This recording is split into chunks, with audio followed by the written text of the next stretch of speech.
Hey guys, it's Kat and I'm here with washed face and messed up fingernails to review the final installment of the 50 Shades of Grey series, 50 Shades Freed. First of all, I want to say thank you so much for sticking with me through all of these reviews. You guys are really amazing. My 50 Shades of Grey review is my second video to reach 1 million views. So thank you so much to all of you guys who have joined this channel. Because of that video, hopefully I can continue to give you guys more video reviews of interesting titles that relate to BDSM.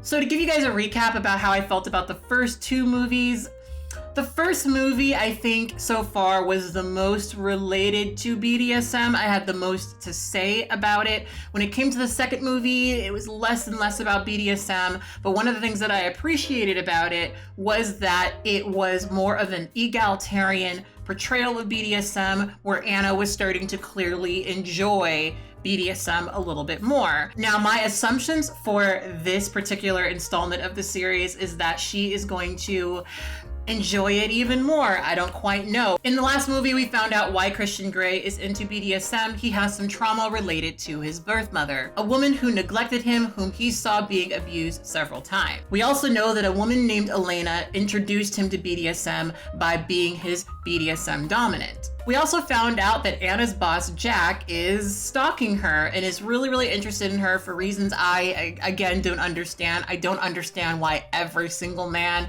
in the 50 Shades of Grey series is interested in Anna, but I guess we will find out where exactly Jack's obsession with her goes in this installment. I'm very excited to be done with this series, so I'm really excited to dive into this video. So I'm gonna be doing my nails and my makeup because I'm gonna be filming some videos after this. So I haven't had red nails in a really long time. It is a classic, so I'm really excited to paint my nails red and to watch some 50 Shades Freed. So let's get into it. Ew, why do weddings do this to me? Oh, I hate this. So the movie starts out with a wedding, and I'm honestly just giggling because, you know, it's a wedding and I'm 30, get over it. But yeah, they're getting married and the whole family is there, and it really seems like a quite cute affair. We are just jumping right to the wedding. I think I was expecting this to be more of like a wedding planning movie, but nope, we're getting right to it. Ew! Oh, I love her suit. It's so cute. This really is like porn for like single women. Oh, they're in Paris. Ew.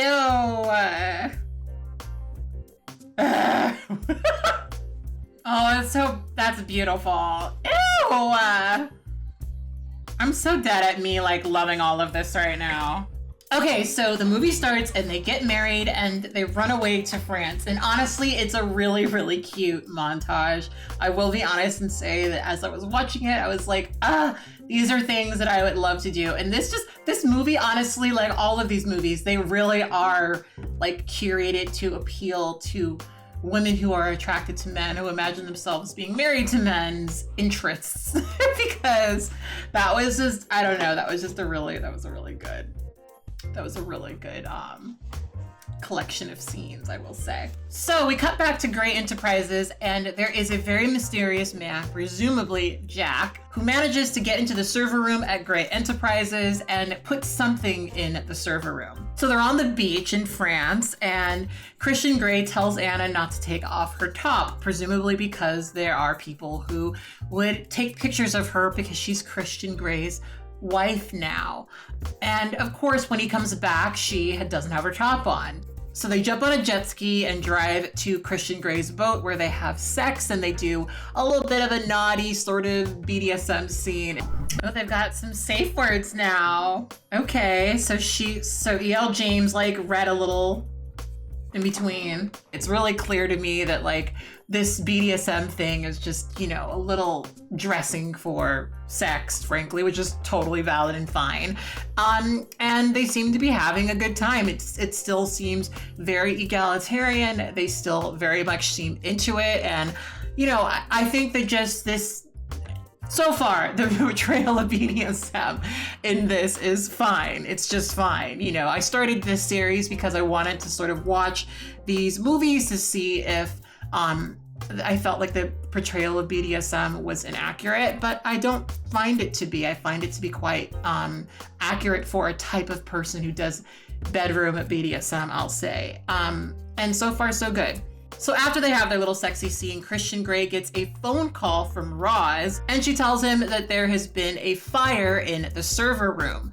And when they look on the camera to figure out who exactly set the explosive, Anna immediately recognizes it as Jack, her former boss. So their honeymoon gets cut short and they have to fly back to the States. It's also at this point where we find out that the helicopter crash that Christian Grey was in the last movie was sabotage. So they go back home and Anna is settling into the new home, and instead of allowing the maid to cook dinner, she wants to cook dinner for herself.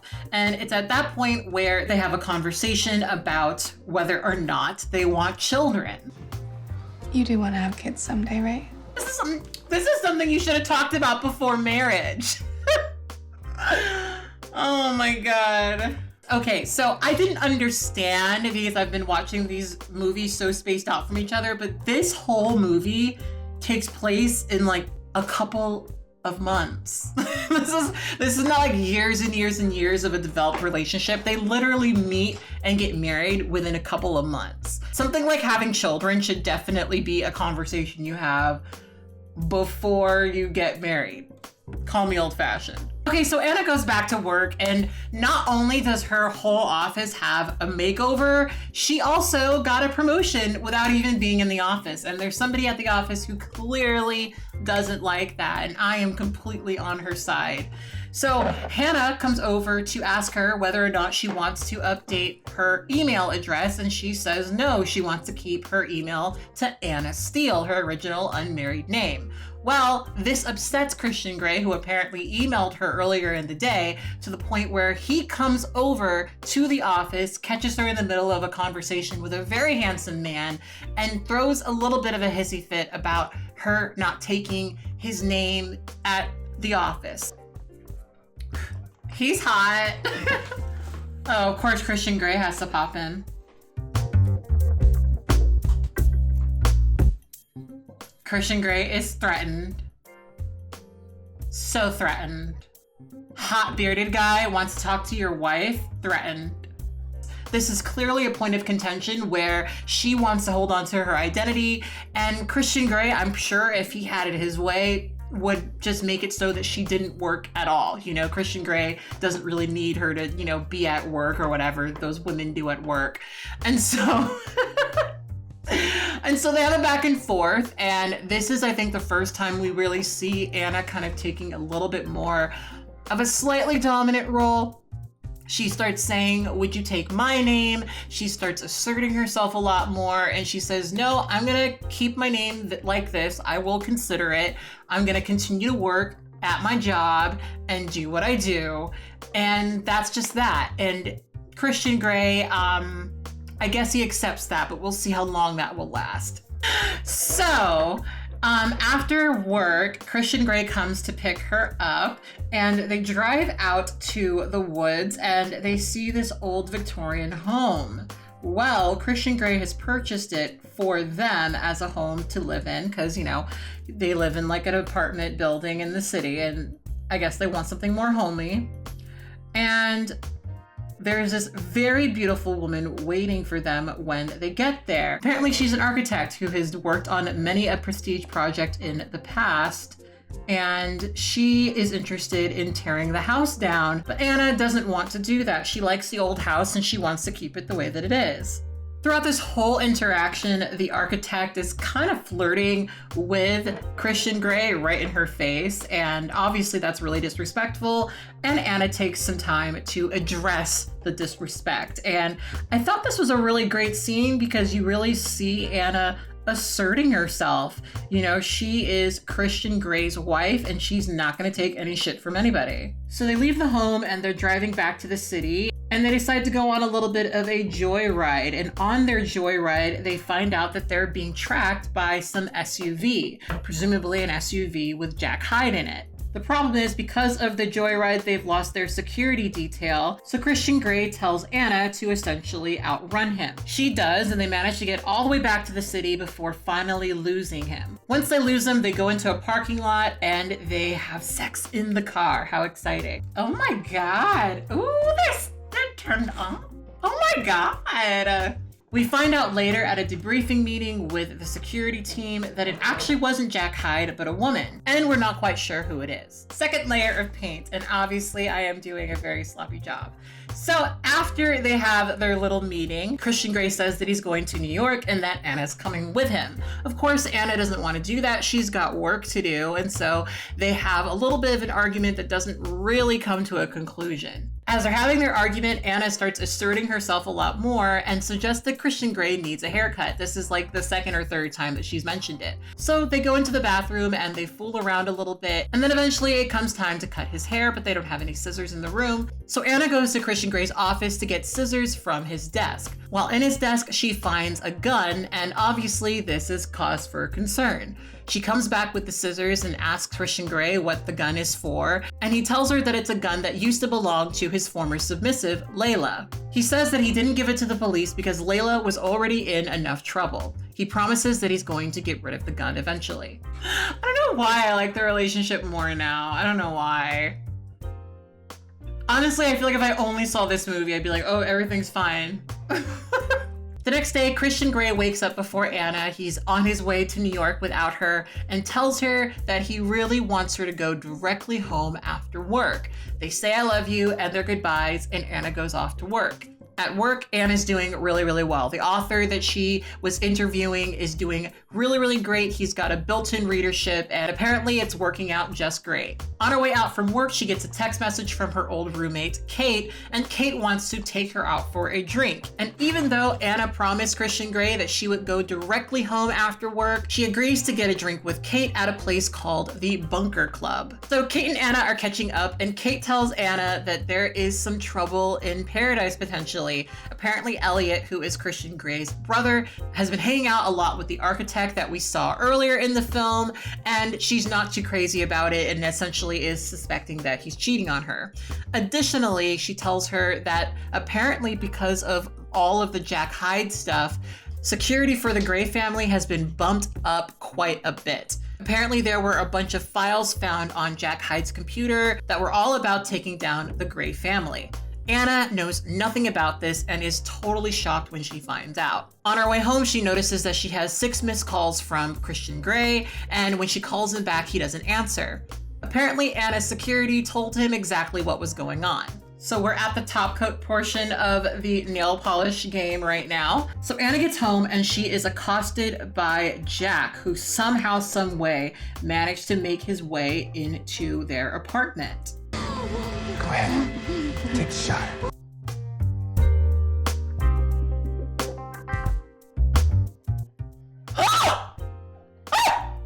The security guards manage to take him down before anything happens to Anna, and they find a really ominous note in the garage that says, "You owe me a life." We don't know what that means quite yet. Anna goes in the next day for work, and her coworker Liz is very concerned for her. It must have been terrifying. Are you sure he should be at work? She says that she heard that it was Jack Hyde and she wonders if she's okay, but Anna doesn't really want to talk about it and sends her out of the room. When Anna gets home from work, Christian Grey's waiting for her, and he blindfolds her and tells her to come to the playroom. Now, in this situation, he has a really, really awkward scene where he does the opposite of what he says he's going to do to essentially punish her for not going directly home after work. And this is a really upsetting scene for Anna to the point where she calls Red. Now, I'll be honest, I don't totally understand exactly what happened in this scene, but from what I could get, he was pushing her boundaries and denying her consent because he was upset about some other stuff, which I shouldn't have to explain why that's inappropriate and why that's messed up. Happy that she called Red, happy that she felt safe enough to call Red and that it stopped. And I thought that it was interesting that in that moment she mentioned that she was safer with Kate at the bar drinking drinks than she was in the Red room in that moment. So I will say that while I don't really like that scene, I do appreciate that Anna is still asserting herself and saying, no, this is wrong, please don't do this, and that she knows that she can do that. So the next day at work, Anna gets a call from Christian Grey. He's parked downstairs and he's planned a weekend getaway to Aspen with Anna and her friends. Okay, so layers and layers of glossy taco are drying on my fingers. So Anna and Christian take a bath together and he asks, do you think Elliot would cheat? on Kate. Is that possible? He essentially says it's none of my business. The next day, Elliot announces that they're all gonna go on a hike. They go on this very scenic hike, and Anna asks the group what they know about Christian as a kid, and they say that he's very different now. He used to be a lot more quiet. Mia, of course, wants to go shopping and takes Kate and Anna shopping for some fancy dresses. While trying on some dresses, Anna looks across the street and sees Elliot talking to the architect very, very closely in a very flirtatious fashion.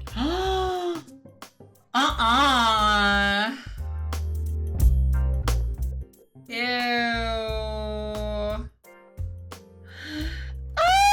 She's so much. I hate her. So they all go out to a club and Elliot decides to propose to Kate. Oh no. Oh, please don't do this. Oh my God, I hate this so much. Stop. Oh my God, stop. Stop. Stop. Oh no. Stop it.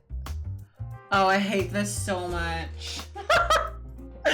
Oh, stop. Oh my God, please stop lying to her. God, he's proposing to her in a club.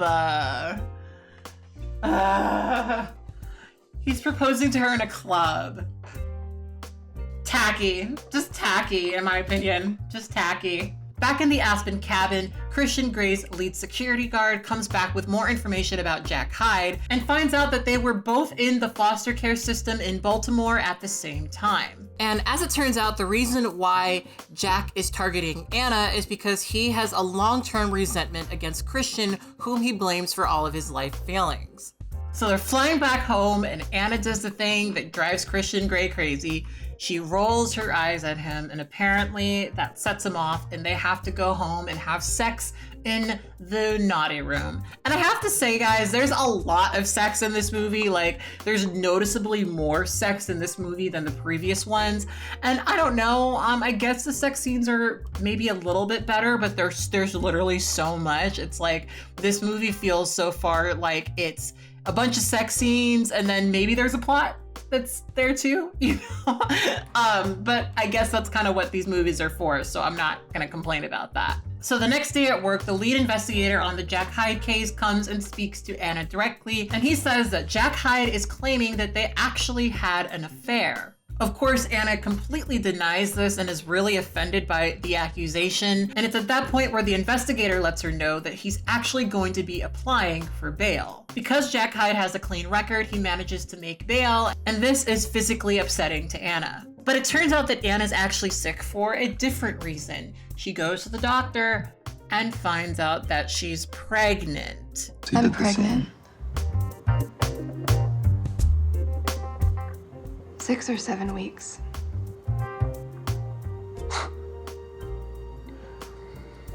You forgot your shot? Oh my God, I hate this. Oh, I hate this so much. What's going on? Wow. Wow. Wow. Oh my God. Oh my God, I hate this. Hate this so much. Oh my God, she's pregnant. Oh my God. I can't handle it. So Christian Grey is really, really upset about this. So he goes out and gets really, really drunk. Of course, Anna is really stressed out about this. She doesn't know where he is and what's going on. She's worried, she's calling him. She starts sleeping in front of the door so that when he comes home, they can see each other. Well, Christian Grey gets home. He's incredibly drunk. You'll see. You'll choose him over me. God, babies mean no sex. Oh God, all he cares about is the fact that he can't have sex. Sir. Anna lays him down to sleep. And while he's getting situated, Anna sees a text message come through on his phone. It's from Elena.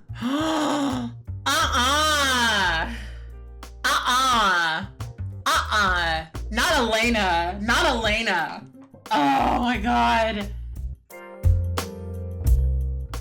And he got drunk with her? What's going on? Wow. Wow. Anna's giving Christian Grey this silent treatment. She is really unhappy with the fact that he was talking to Elena, and she basically tells them in an argument that she is going to take care of this baby even if it means she has to do it on her own. I will choose this baby over anybody because that is what decent parents do. It's what your mother should have done for you, and I am so sorry that she didn't, Christian. I am sorry. Wow. Wow. Oh my God. She like went there. Jesus Christ.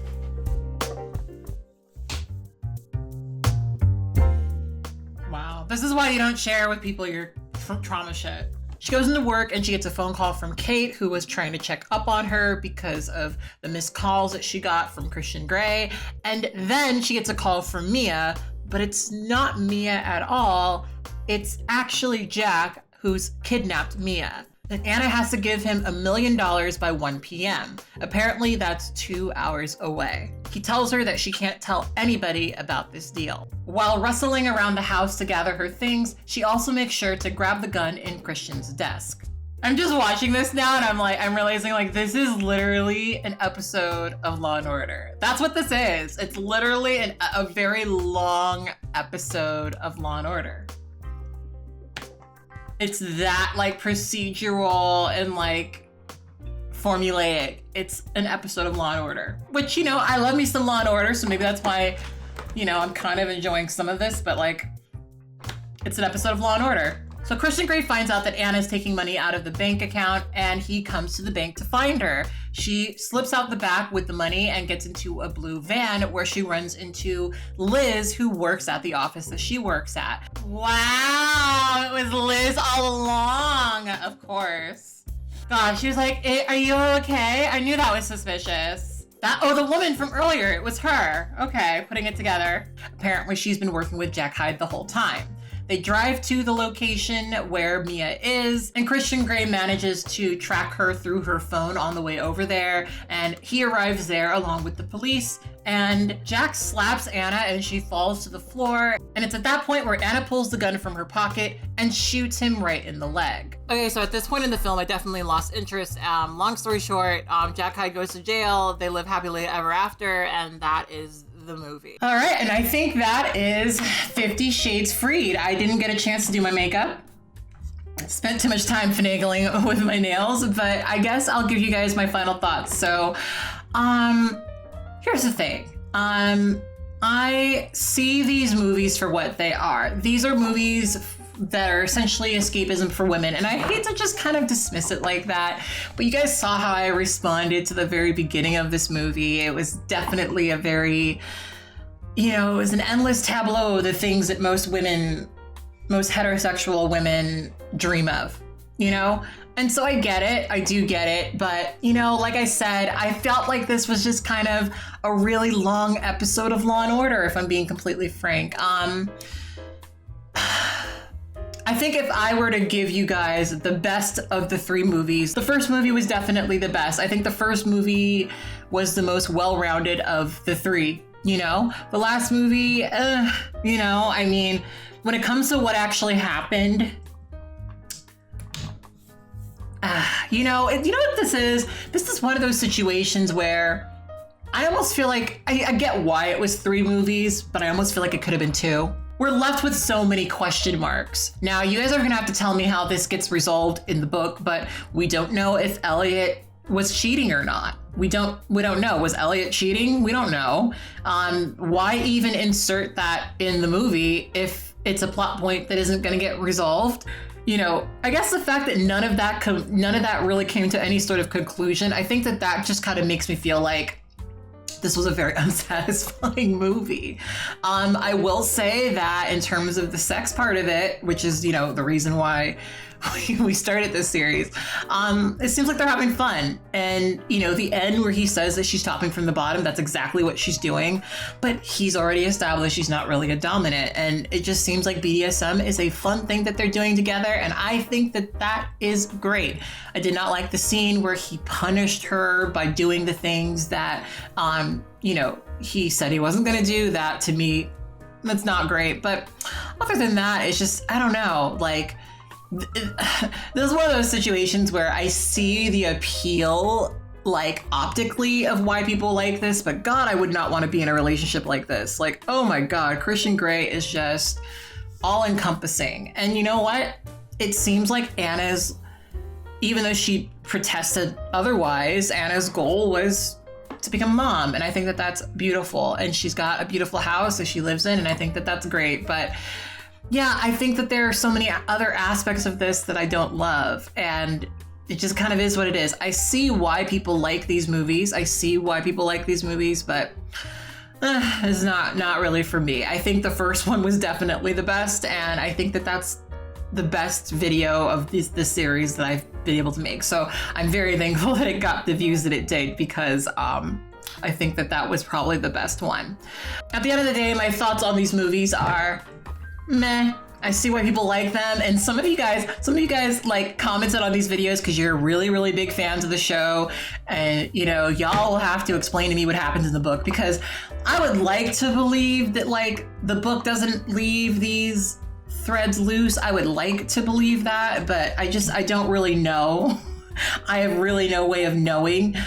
So, because I'm never going to read these books. Like, if there's one thing that the movies have definitely made me feel, is that I'm never going to read these books. That's just 100% not happening. But anyway, that is what I thought. I finished my nails. They are so messy and so messy. I don't know if you guys can really see, but I got some air bubbles in my top coat somehow. So, kind of is what it is. It is 2 a.m, so I think it's kind of okay that I didn't put any makeup on right now, because I should probably go to bed. But yeah, I will talk to you guys next time. Let me know if there's anything you guys want me to watch and review and, you know, go over. I would love to do that for you guys. So yeah, these have been really fun, and I'm really thankful that I've been able to find a bit of a process for making these videos. This was definitely a bit of an adventure for me, and I want to thank you guys for coming along it with me. So anyway, I'll talk to you guys next time. Bye.